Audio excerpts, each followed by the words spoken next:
Selamat berjumpa kembali di channel YouTube Ruang Demokrasi. Kali ini kita akan membahas sebuah tema, yaitu asal-usul kata narsisisme. Barangkali kita semua sudah sangat akrab sekali dengan kata narsis tersebut, apalagi ditambah dengan platform dunia digital hari ini, di mana kita sering menggunakan kata tersebut untuk melabeli seseorang yang punya hasrat narsis yang cukup tinggi. Nah, lantas bagaimana sih arti dari kata narsis itu sendiri? Nah, ternyata kata narsis itu sendiri punya konsep etimologis ataupun sejarah etimologis yang cukup panjang, di mana narsisisme ataupun narsisme adalah perasaan cinta terhadap diri sendiri yang berlebihan. Orang yang mengalami gejala ini disebut narsisis.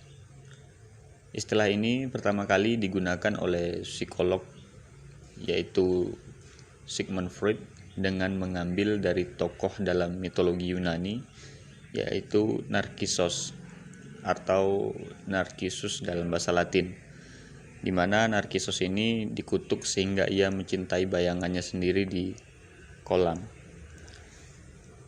Istilah narsisme sendiri berasal dari sebuah buku yang ditulis pada tahun 8 Masehi, tepat pada abad pertama, oleh seorang penyair Romawi yang bernama Ovid.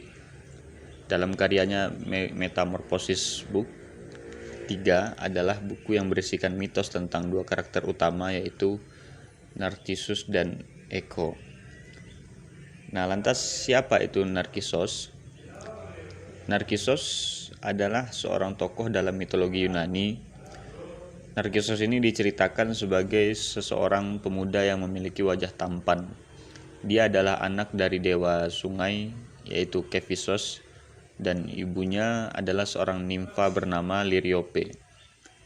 Ketika Narkisos masih kecil, seorang peramal bernama Teiresias berkata kepada kedua orang tuanya bahwa anak mereka akan berumur panjang apabila tidak melihat dirinya sendiri. Akibat ketampanannya, banyak yang jatuh cinta kepada Narkisos. Salah satunya nimfa tersebut bernama Echo yang jatuh cinta kepadanya. Nah, siapa itu Echo? Echo adalah nimfa dari Gunung Helikon.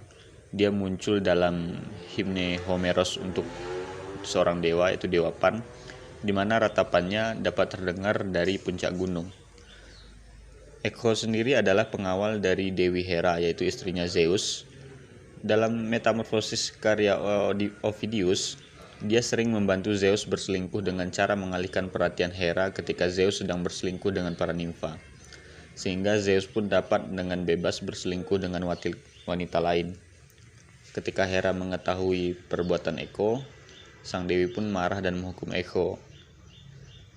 Hera mengutuk Echo sehingga sang nimfa tersebut sulit berbicara dan hanya bisa mengulangi perkataan orang lain.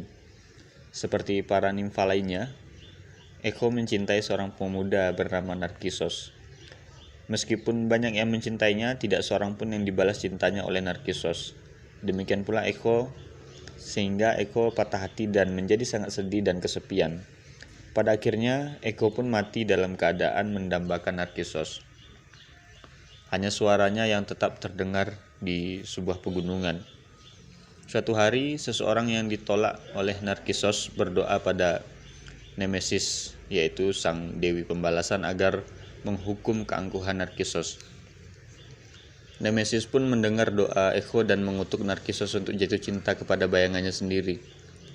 Kutukan tersebut menjadi kenyataan ketika Narkisos pergi ke suatu mata air untuk minum dan dia melihat bayangan dirinya di dalam kolam itu. Dia tak henti-hentinya mengagumi sosoknya yang terlihat dari pantulan air. Narkisos sampai matinya pun dia terus memandangi bayangan dirinya tersebut.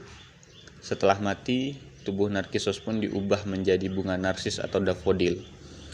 Pada akhir 1800-an, narsisme kemudian didefinisikan dalam sudut pandang psikologi. Pendefinisian tersebut berasal dari beberapa psikolog seperti Havelock Ellis.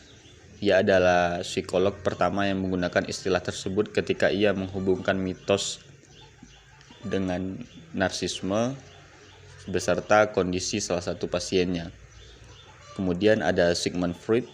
Freud merupakan psikolog pertama yang menggunakan istilah narsisisme ke dalam psikologi dengan istilah libido narsisistik dalam bukunya yaitu Three Essays on the Theory of Sexuality. Kemudian ada juga seorang tokoh bernama Ernest Jones. Dia adalah orang pertama yang menafsirkan narsisisme ekstrim sebagai cacat karakter. Dengan demikian, Narcissus kemudian menjadi subjek yang sangat populer dalam seni romantik, dalam psikiatri, Freudian dan psikoanalisis. Terminologi narsisisme merujuk pada tingkat self-esteem yang berlebihan, suatu kondisi yang biasanya adalah bentuk dari ketidakmatangan emosional. Nah, dengan demikian, sejarah etimologis dari narkisos tersebut dibawakan ke dalam suatu konsep ilmu pengetahuan dan diartikan sebagai perasaan cinta yang berlebihan terhadap diri sendiri sehingga ia tidak bisa mencintai orang lain karena ia hanya mampu mencintai dirinya sendiri, sebagaimana kutukan yang diberikan oleh Dewi Nemesis kepada Narkisos itu sendiri.